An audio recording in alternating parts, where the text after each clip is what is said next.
पर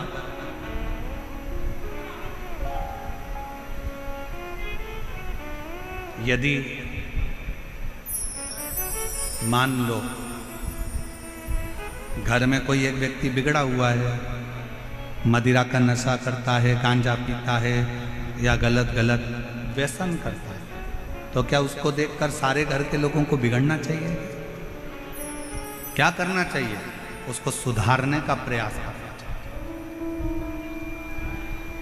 उसको थोड़ा सुधारिए। अब वो सुधरेगा कैसे?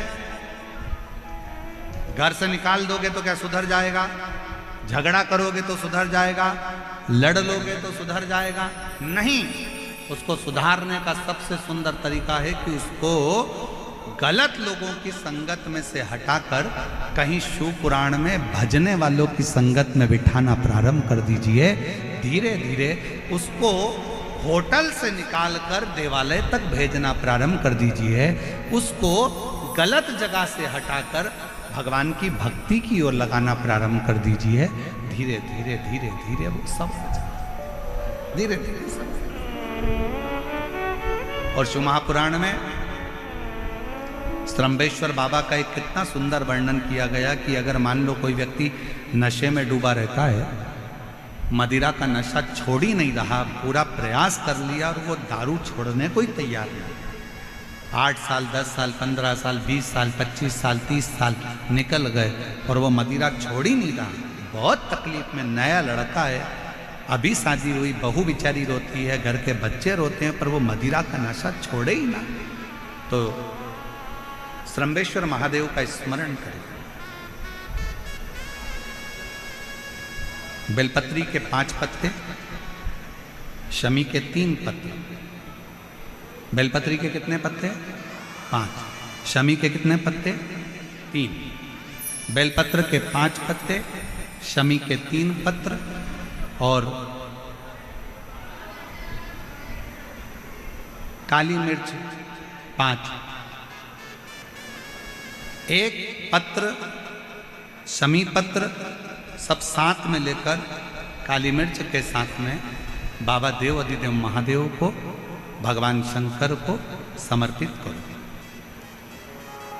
श्रम्भेश्वर महादेव का नाम लीजिए। जम के बोलो, कौन सा महादेव? श्रम्भेश्वर महादेव। आपने कथा में सुना होगा कि शरम्भ पक्षी का रूप मेरे शंकर भगवान ने लिया था। किसके लिए लिया था?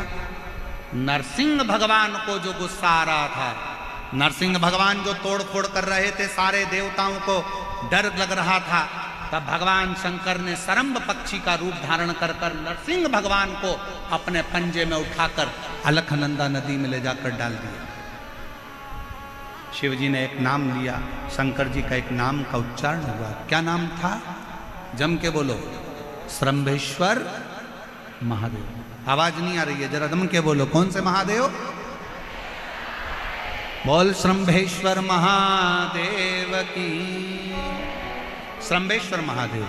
5 बेलपत्र, 5 कमल काली मिर्च, 3 शमी पत्र शंकर जी को चढ़ाकर बाबा से श्रम्भेश्वर महादेव का नाम लेकर विनय कर बाबा आपकी कृपा होगी तो जीव नशे से मुक्त जरूर होगा।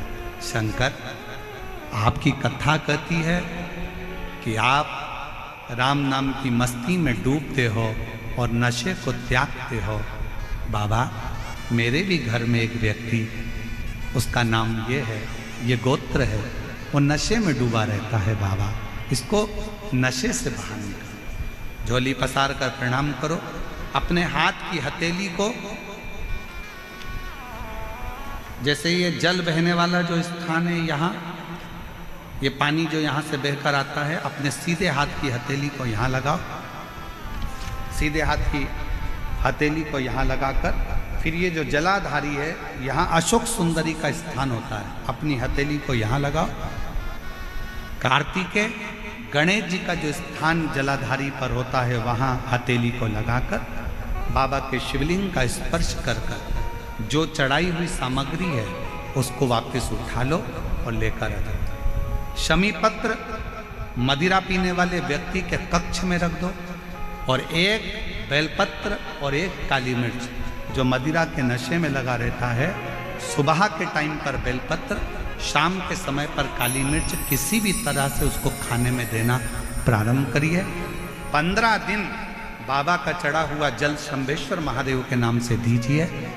ज़्यादा से ज़्यादा 20 दिन 22 दिन के अंदर वो धीरे धीरे मदिरा छोड़ना प्रारंभ कर देगा, मदिरा से दूर होता चला। मदिरा से कौन से महादेव?